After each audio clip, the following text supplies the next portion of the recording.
bersama. Jangan lupa ya kawan, belajar, perbanyak teman, hindari permusuhan.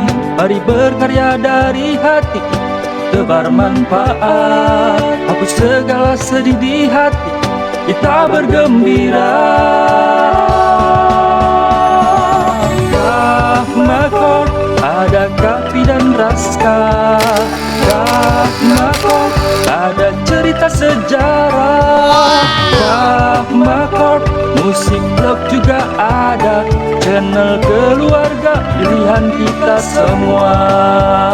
Channel keluarga pilihan kita semua.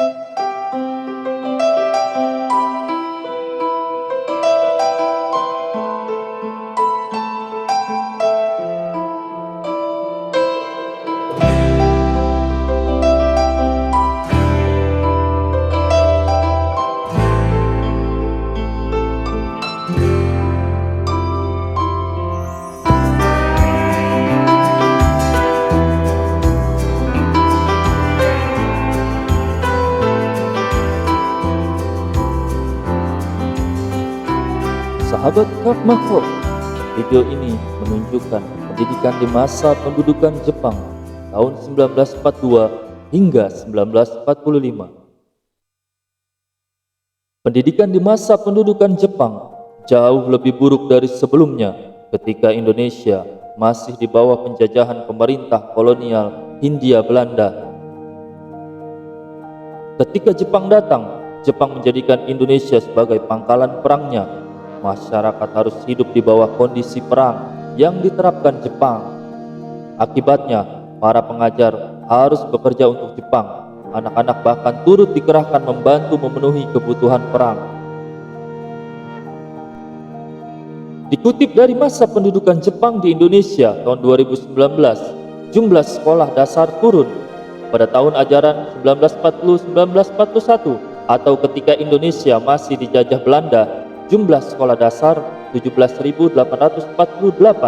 Namun di akhir pendudukan Jepang 1944-1945, jumlah sekolah dasar menjadi 15.069.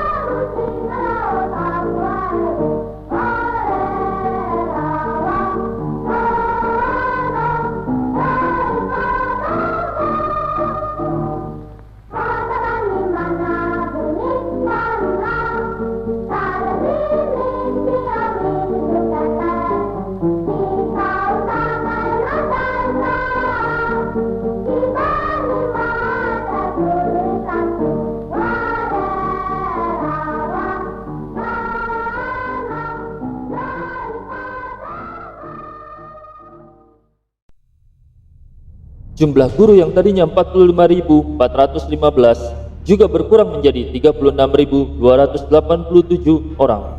Banyak yang putus sekolah dan buta huruf karenanya. Di sisi lain, pendudukan Jepang juga berdampak positif terhadap pendidikan. Salah satu kebijakan Jepang di bidang pendidikan adalah menetapkan satu macam jenjang pendidikan dasar selama 6 tahun. Dampak positif kebijakan ini adalah diskriminasi di bidang pendidikan yang terjadi sejak masa kolonial Belanda dihapuskan. Selain itu, sejak pendudukan Jepang, beberapa kebijakan yang sebelumnya berlaku diubah. Pertama, bahasa Indonesia dijadikan bahasa resmi pengantar pendidikan, menggantikan bahasa Belanda. Kedua, sistem pendidikan diintegrasikan. Pendidikan berdasarkan kelas sosial yang sebelumnya berlaku di era Hindia Belanda dihapuskan. Di masa pendudukan Jepang, pendidikan tingkat dasar hanya ada satu macam, yakni sekolah dasar selama 6 tahun.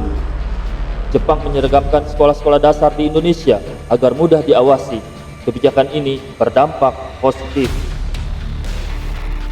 Anak-anak pribumi dari keluarga miskin yang sebelumnya tidak berhak untuk sekolah jadi mengenyam pendidikan yang sama dengan anak bangsawan dan keturunan Belanda. Sekolah-sekolah berbahasa Belanda ditutup, begitu juga materi pengetahuan soal Belanda dan Eropa. Salah satu sekolah yang harus ditutup, Holland Chinese School atau HCS.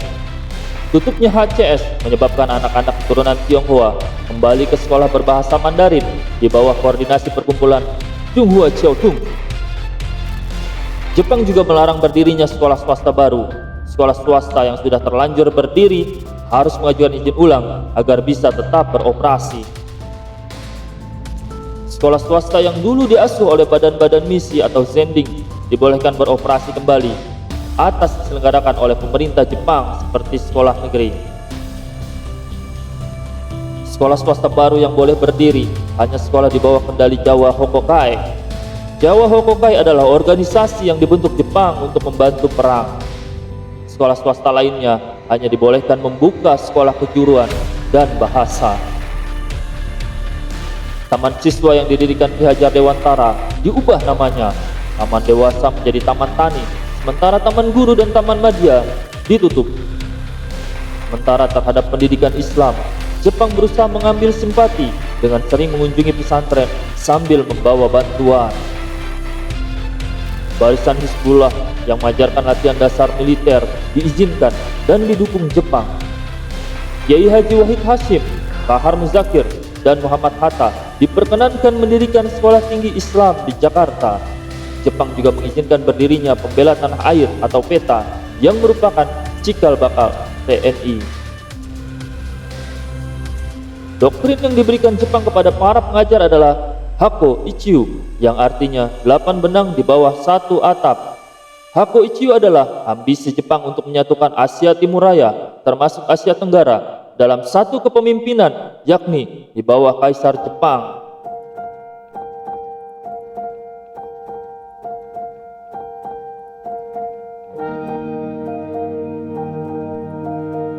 Para pengajar di daerah-daerah diikutkan pelatihan di Jakarta. Setelah pulang kembali, mereka harus meneruskan ke rekan-rekan di daerah asalnya.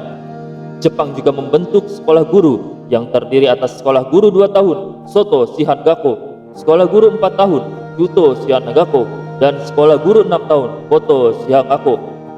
Selain Haku Ichiu, Jepang juga memberikan doktrin lain yakni Nippon Seishin atau latihan kemiliteran dan semangat Jepang.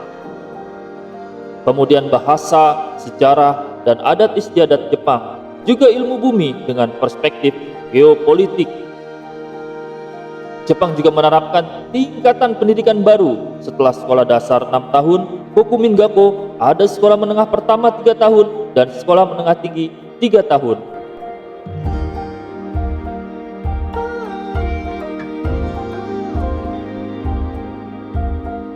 Untuk memperoleh dukungan rakyat Indonesia, Jepang mengajak tokoh pendidikan kala itu, Ki Hajar Dewantara, sebagai penasehat bidang pendidikan.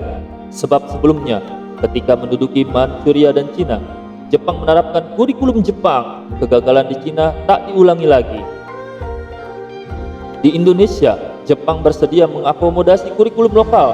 Kendati demikian, ketika Jepang makin terimpit dalam perang, Jepang mengerahkan Sendenbu, petugas propaganda. Tujuannya menanamkan ideologi yang diharapkan dapat menghancurkan ideologi Indonesia merdeka. Jepang mewajibkan setiap siswa latihan disiplin militer keras seperti tentara Jepang. Siswa diwajibkan melakukan jinrohoshi atau kerja bakti. Mereka diminta mengumpulkan bahan-bahan untuk perang, menanam bahan makanan, membersihkan asrama, dan memperbaiki jalan. Pelatihan ini ditujukan agar siswa memiliki semangat Jepang, Nippon Seishin. Mereka juga harus menyanyikan lagu kebangsaan Jepang, Kimigayo, melakukan penghormatan untuk kaisar ke arah Tokyo, menghormati bendera Jepang, Hinomaru, dan gerak badan Taiso.